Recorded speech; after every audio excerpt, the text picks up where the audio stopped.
En República Dominicana, ¿cómo se protege a los actores? ¿Hay alguna posibilidad, por ejemplo, de que en los procesos, los actores del sistema que se ven expuestos, se supriman ciertos datos porque todo corre, los expedientes salen a los medios, no hay forma de usted controlar que eso pase, aunque no lo del Ministerio Público, aunque no lo de la Judicatura, están los abogados? ¿Cuál es la manera más correcta y qué establece nuestra legislación?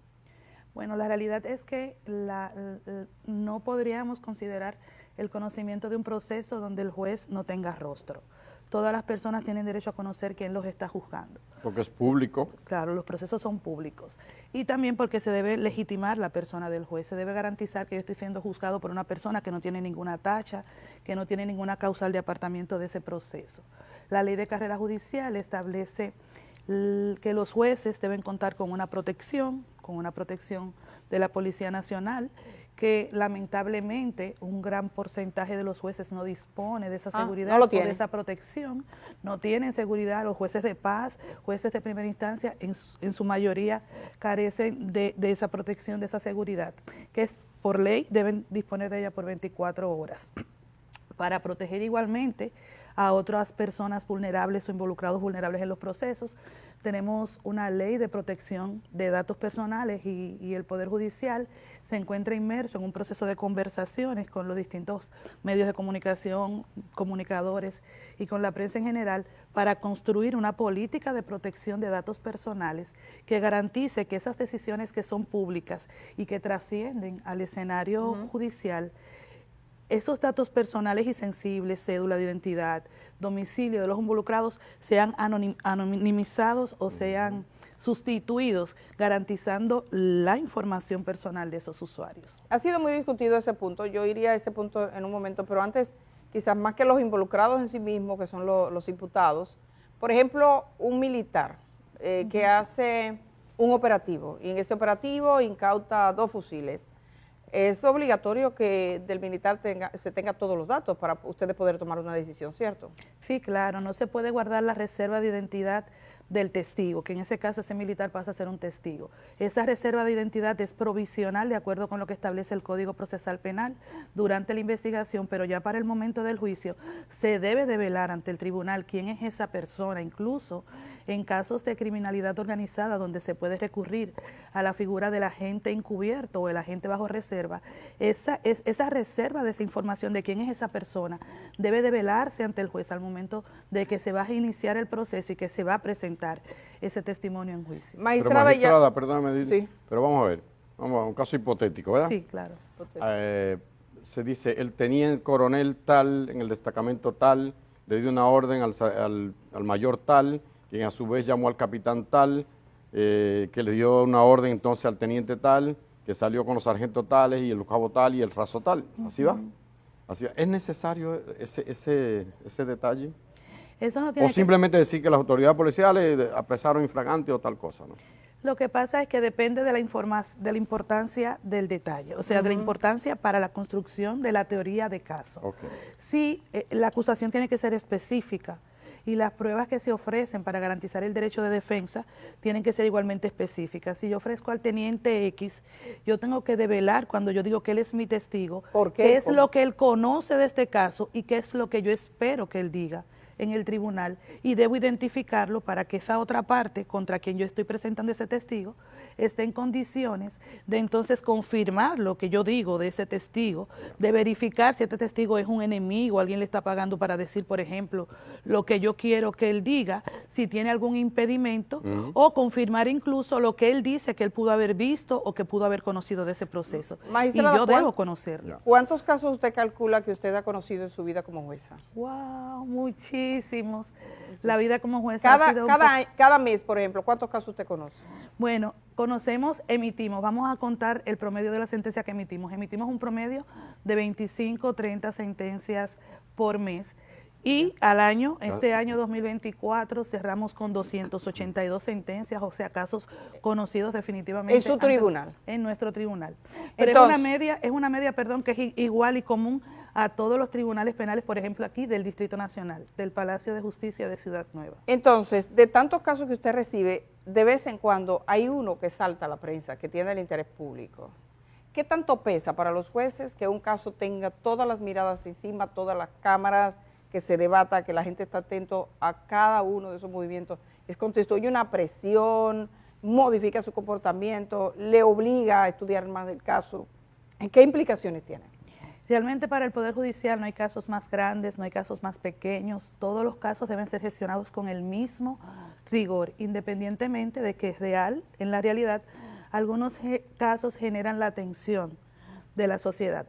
No tenemos que garantizar en todos los procesos una respuesta pronta, una respuesta oportuna y una gestión eficiente de los recursos con los que disponemos para dar respuesta a esos usuarios, independientemente del interés que se genera. Yo particularmente, y creo y me atrevo a decir que hablo por todos los jueces, no siento ninguna presión. Me alegra. ¿No siente ninguna presión? No, me alegra incluso ese seguimiento, porque la posibilidad de que la sociedad pueda vernos y ver lo que hacemos a través de los medios de comunicación nos legitima y va concientizando y va educando en cuanto a la labor judicial.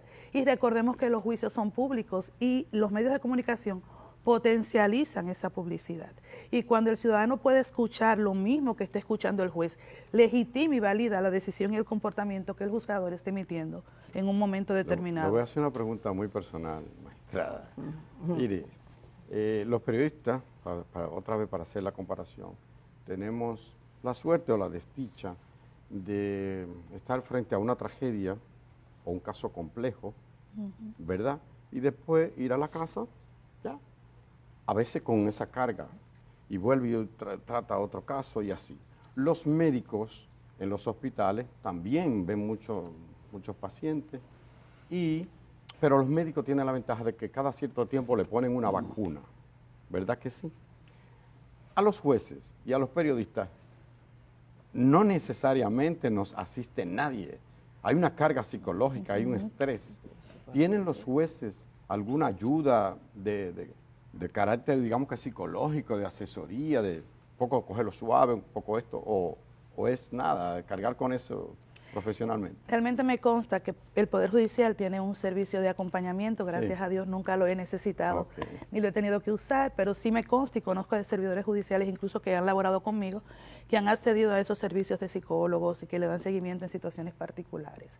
Sin embargo, como el médico, como el periodista, fuimos formados y estamos preparados para lo que vamos a ver y cómo vamos a lidiar, y contamos con herramientas y competencias particulares para lidiar con la responsabilidad que decidimos asumir desde los distintos roles que estamos desempeñando. Saludos, magistrada. Hola, Indira. En estos días vimos la rendición de cuentas que hiciera el presidente de la Suprema Corte de Justicia, Luis Henry Molina, y ahí él comentaba sobre el mayor desafío que, de acuerdo a lo que él indicaba en esa rendición de cuentas, tiene el Poder Judicial, y él se refería a la mora, a la cantidad de casos acumulados que, si bien registraron una disminución, todavía se manifiesta ante los jueces como un escollo. ¿Cómo se ve desde su punto de vista y cómo usted lo enfrenta en el primer tribunal colegiado?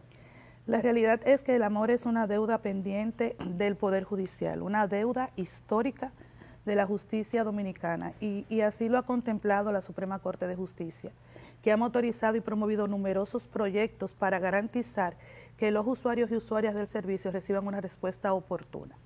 En el caso del primer tribunal colegiado, gracias a Dios podemos decir que no tenemos retardo en el conocimiento de los procesos.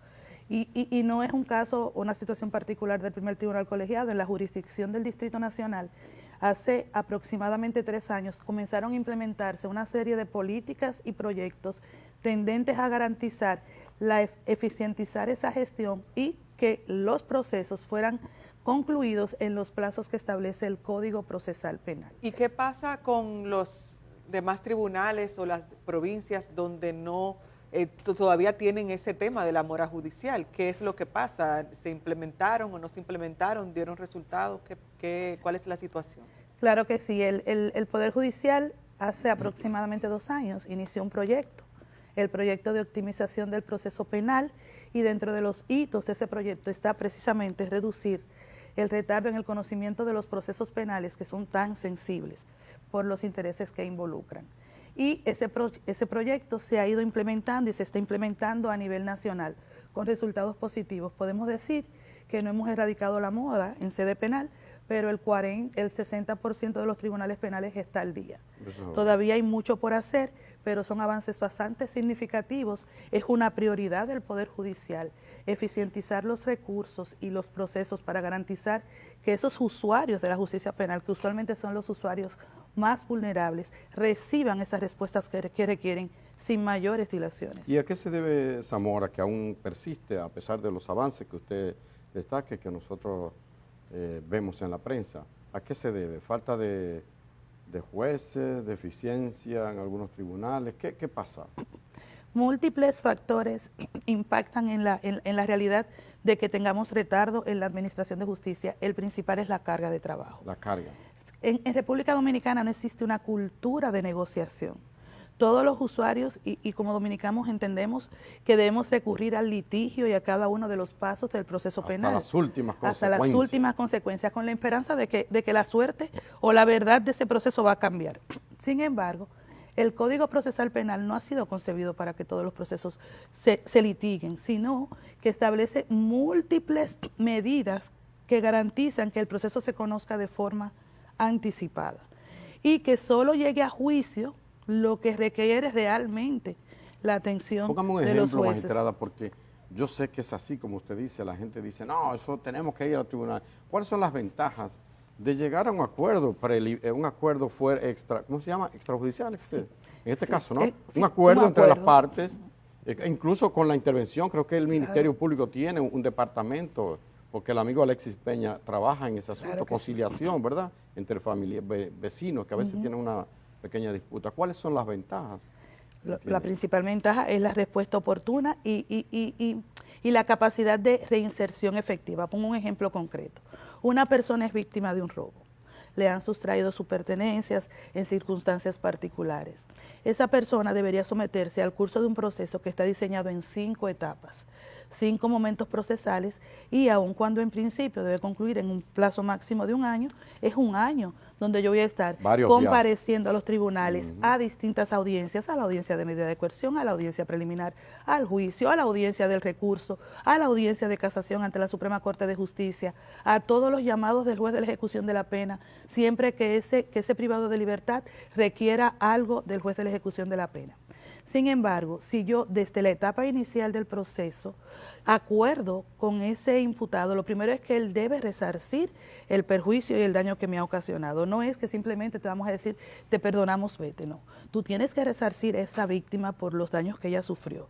Y se debe emitir una decisión en caso de que se llegue a un acuerdo pleno, donde se admita la culpabilidad, se disponga una condena y se garanticen medidas o modalidades de cumplimiento de esa condena que garanticen que esa persona, por ejemplo, si es una persona que es drogodependiente y tiene un consumo problemático de sustancias controladas, pues tenga la obligación de someterse a un programa de desintoxicación, o de no hacerlo, entonces deba volver al recinto carcelario a cumplir la condena. Devolver el teléfono que se robó, o sea, el abanico. No, eso es lo primero. Retornar y resarcir a la víctima es un requisito indispensable para que podamos hablar de un acuerdo.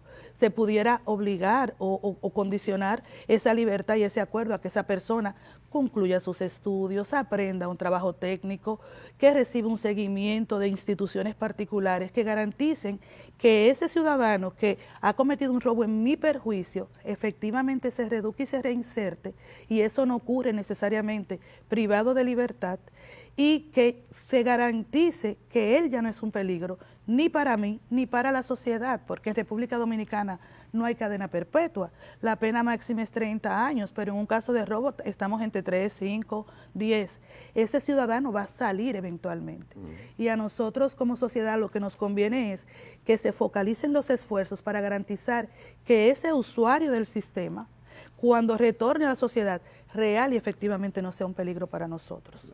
Magistrada, hay una frase que se le atribuyen por igual a Eduardo Galeano y algunos dicen que es de Monseñor Óscar Arnulfo Romero, asesinado en El Salvador, que es la que dice que la justicia es como la serpiente, que solo muerde a los descalzos. Es fácil juzgar al menesteroso, al pobre, al infeliz, el que llega esposado uno con otro, uno lo ve todos los días en eso que denominan en el país palacios de justicia, con las madres voceando y que entran y en poco más de un día se decide su suerte, 30 o 20 años. Pero los casos cuando se trata de grandes magnates o de gente que tiene poder o ha tenido poder, se hace siempre como un poco más difícil. La gente ve que las posiciones son muchas, que se hacen eternos y que no necesariamente parecen tratados con el mismo tamiz. ¿Está preparada la justicia dominicana para juzgar también a aquellos que tienen poder, que tienen estatus, que alcanzan la posibilidad de tener cortes de abogados completas en su juicio? ¿O es como dice Galeano, o si lo dijo Oscar Romero, que solo muerde a los descalzos? No, la justicia es la misma para todos. En teoría. Y en la práctica. No es fácil o difícil. Hay casos que demandan más del Poder Judicial y otros casos que por su naturaleza demandan menos del Poder Judicial a nivel de gestión. Un caso donde el mismo robo que estábamos hablando, donde lo que hay es un testigo, 3, 4 documentos, la gestión de ese proceso es bastante simple, bastante sencilla y por tanto vamos a terminar ese proceso mucho más rápido. Ahora, un caso de naturaleza compleja que demanda, que tiene 20, 25, 30, 40 imputados con sus respectivos abogados, que tienen miles de pruebas, que tienen miles de testigos que se van a producir, requiere del Poder Judicial un nivel de gestión superior. La convocatoria de esos testigos, la comunicación con las partes, el espacio y la infraestructura adecuada para que todos esos usuarios puedan coincidir. Se duplican y triplican la cantidad de situaciones que el Poder Judicial debe dirimir y las peticiones de las partes. Entonces, más que fácil o difíciles, diferentes. Son casos diferentes que en atención a sus condiciones particulares requieren del Poder Judicial un tratamiento distinto para garantizar que en ambos casos la respuesta sea oportuna. Pero parece que no es el mismo trato, haciendo el parangón, con la comparación que menciona Edith, frente a una sardina que frente a un calamar. Está clarísimo que no. Pero ¿Cómo piensa usted, o si lo han hablado, lo ha dicho aquí Pancho Álvarez varias veces, si debería descargarse un poco a un juez que tiene un caso grueso, un caso, como usted dice, complejo, con varios imputados, con decenas de los mejores abogados de este país, alegando y poniéndole pestillo al tribunal para que no pueda emitir una sentencia? ¿Cómo valoran ustedes, si lo han contemplado, un poco aliviarle la carga a ese juez? Sí. O sea, el Poder Judicial en ese tipo de casos siempre acompaña al tribunal precisamente porque se requiere mayor personal, más recursos para poder gestionar eficientemente esos procesos. Y yo he tenido la oportunidad de participar y conocer múltiples casos de naturaleza compleja y históricamente siempre gestioné esos casos, únicamente ese caso. Okay. O sea, se concentran en ese. O sea, yo dejé de recibir procesos para conocer, por ejemplo, el caso de Brecht. Dejé de recibir procesos mientras estábamos conociendo el caso Van Inter. Y siempre que teníamos un caso de naturaleza compleja, ante la necesidad de dar respuesta oportuna y la naturaleza del caso, lo que hacíamos es que los restantes tribunales se concentraban en los otros procesos. Pero ahora tenemos una realidad distinta. ¿Cuál? Y es que hay múltiples casos complejos que se están gestionando concomitantemente en los distintos tribunales. Entonces nos vamos a encontrar con que en el segundo colegiado hay un caso complejo, en el cuarto, en el tercero, en el primero. Entonces tenemos la necesidad de conciliar el servicio para dar respuesta a los usuarios de los casos cotidianos sin afectar el discurrir y la gestión de ese caso complejo del que también estamos apoderados. Lo que usted dice entonces, magistrada, que estamos hablando de un embotellamiento, ¿no? De una saturación, de alguna manera. ¿Significa que faltan jueces? ¿Es suficiente el número? ¿Cuántos jueces hay? ¿Y es suficiente esa cantidad? La matrícula de jueces son 720, 730 jueces. No tengo el dato preciso, pero sí lo podemos confirmar. ¿Y eso es suficiente? Si tuviéramos o implementáramos una cultura de acuerdos, donde no todo se litigara, los jueces fuéramos suficientes. No hay ningún país del mundo donde se pueda dar respuesta o exista capacidad para dirimir todos los conflictos que se generan en la sociedad en sede judicial. Entonces nunca vamos a tener la cantidad de jueces indispensables o necesarios para dirimir la totalidad de los conflictos.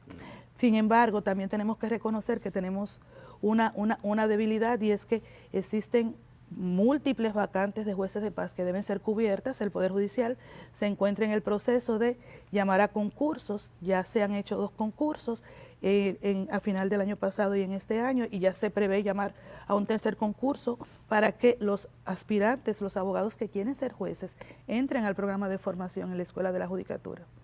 Perfecto. Magistrada, ¿qué es ser juez? ¿Qué es lo más difícil de ser juez? Lo más difícil de ser juez, Dios mío, es una pregunta bien difícil, que ni siquiera la había pensado, lo había contemplado.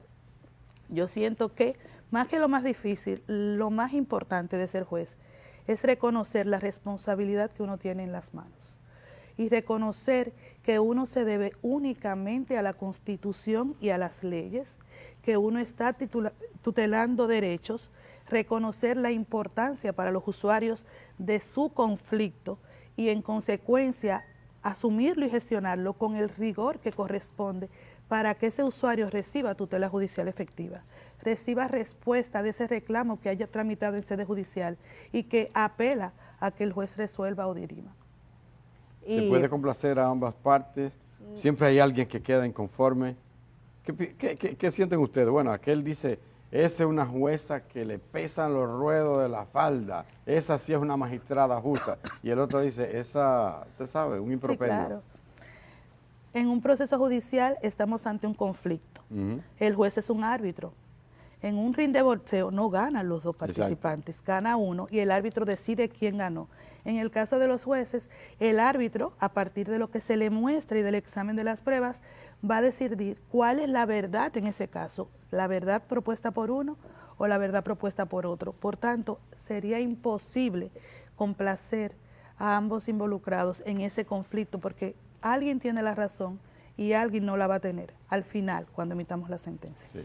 Maestra, algunos dicen que sería necesario pensar en jueces de carrera para, por ejemplo, para integrar a las altas cortes, que las personas que sean escogidas sean de carrera. Hay una tradición aquí que, por ejemplo, si se conforma la Suprema Corte de Justicia, vienen personas que no necesariamente están en la carrera judicial y son los escogidos, y esto tiene mucho que ver con el factor político, por ejemplo, o quienes participan. ¿Qué considera usted como jueza de carrera que debería pasar? Realmente los jueces de carrera tienen una formación, una preparación y tienen ese plus, la experiencia que le ha dado administrar justicia en los distintos escalones o tribunales del Poder Judicial. Y esa experiencia la pueden potencializar y capitalizar ante la Suprema Corte de Justicia. Pero también el conocimiento del juez externo que tiene una visión distinta del derecho, la litigación, cómo interactúa con el usuario, también es un insumo importante para construir una Suprema Corte de Justicia homogénea que conozca y que tenga la pericia para dirimir en última instancia ese conflicto de que es apoderado. Entonces es una combinación potable y positiva, me parece.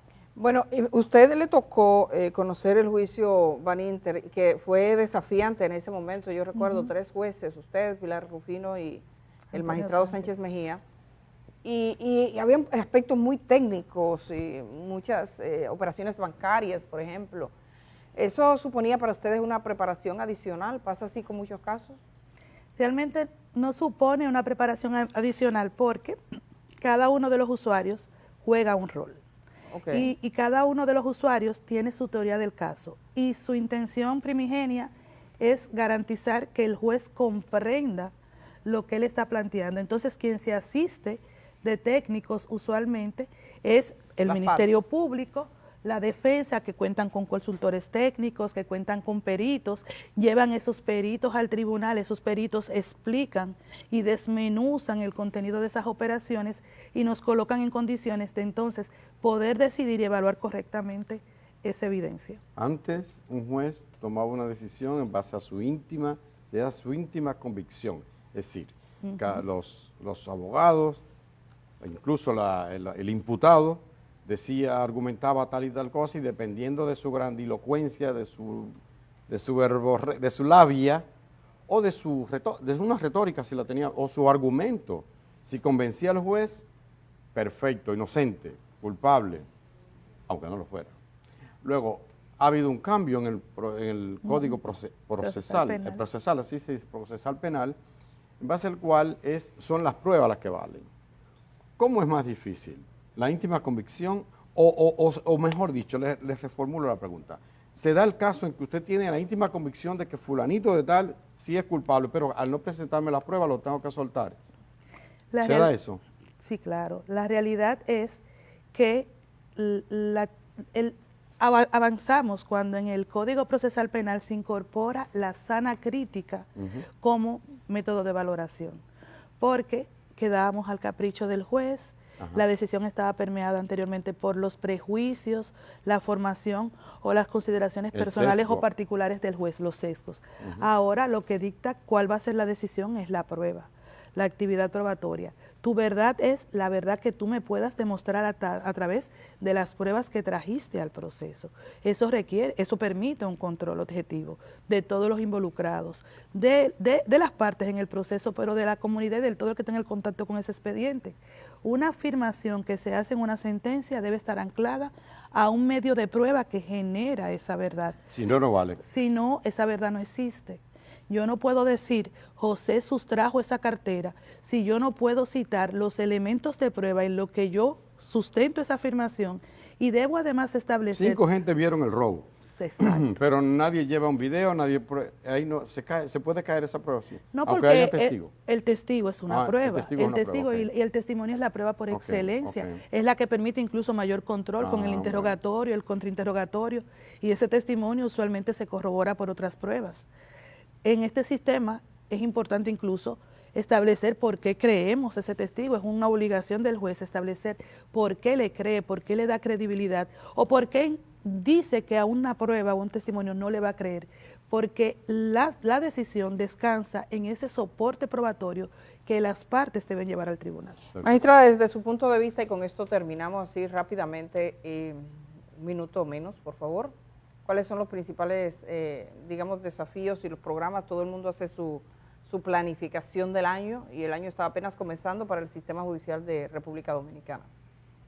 Bien, en el año 2025 el Poder Judicial continúa en este proceso de tecnificación de la justicia. Nos dirigimos hacia la justicia del futuro, incorporando y continuando con esa incorporación de las tecnologías de la información en la administración de justicia para garantizar que la justicia se acerque a las personas. Igualmente, tenemos previsto como Poder Judicial para este 2025 abordar o continuar abordando la problemática de las distintas infraestructuras del Poder Judicial. Existen sedes judiciales que no están acondicionadas, que no dignifican ni la función judicial, ni tampoco el servicio que brindamos. No podemos hablar de justicia pronta, oportuna y de dignidad de la persona cuando el servicio se recibe en condiciones que no son dignas. Y es una prioridad del Poder Judicial. Igualmente, enfocarse en la mejora de la infraestructura, continuar con la tecnificación de la justicia y con nuestro principal hito que es erradicar la mora judicial y lograr que ese 73% de los tribunales que al 2024 se encuentran sin retardo y libre de mora se convierte en un 100%. ¿Le va a ayudar la inteligencia artificial en esto? Todavía no hemos contemplado la incorporación de la inteligencia artificial, pero no podemos cerrarnos. Podría optimizar. No podemos cerrarnos al uso de las herramientas tecnológicas que pueden agilizar y facilitar la gestión de los procesos. Muchas gracias, magistrada. Gracias por estar esta mañana, la magistrada Giselle Méndez. Muchas gracias. Muchísimas. Feliz resto del día. Giselle. Muchísimas gracias a ustedes. Vamos a ir a la pausa. Esto es brevísimo y estamos regresando de una vez.